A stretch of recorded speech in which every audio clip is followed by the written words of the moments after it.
Today's video, ito ngayon ang binili ko, pinamalengke ko, salmon belly. Ayan, iniwa ko na siya. Tapos ipiprito ko siya bago siya gawing sinigang sa miso.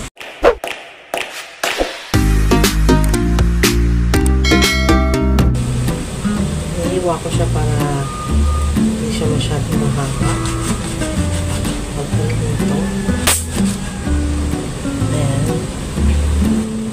Mahaba siya kaya ihawin. Mahaba siya kaya puputulin ko siya para hindi mahirap iprito. And guys, so piprito na ako ng salmon nila. Piprito kasi muna siya bago siya isisigaw sa miso.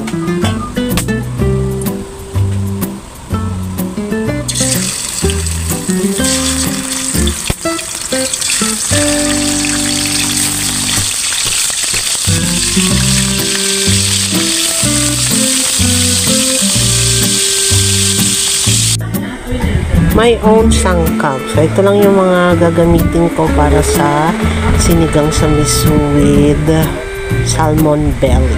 So, yan.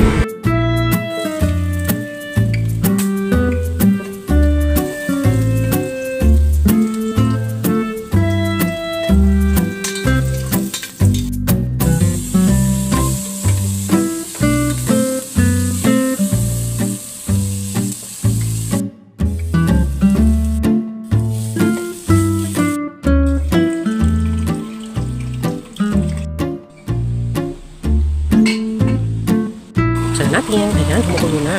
So, lalagay ko muna yung mga gulay kasi hindi ko muna nilalagay yung salmon kasi baka madurog. Ayan, lagay ko muna ng radish. Ilalagay ko. So, next is okra. Ayan. Hindi ko masyadong lalagay ng gulay kasi wala na masyadong kakain.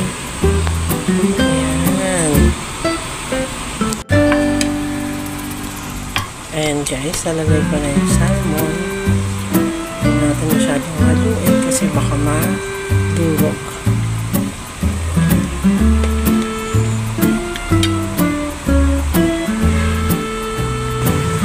Nilagay ko na yung ceiling green.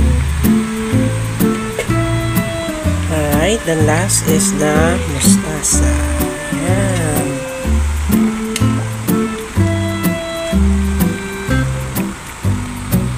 Na natin ulit para makaluto ang mga gulay. Ito na ang finished product. Wow! Salmon belly. Sinigang sa miso with salmon belly. Tara, kain. Ayan guys, finished product.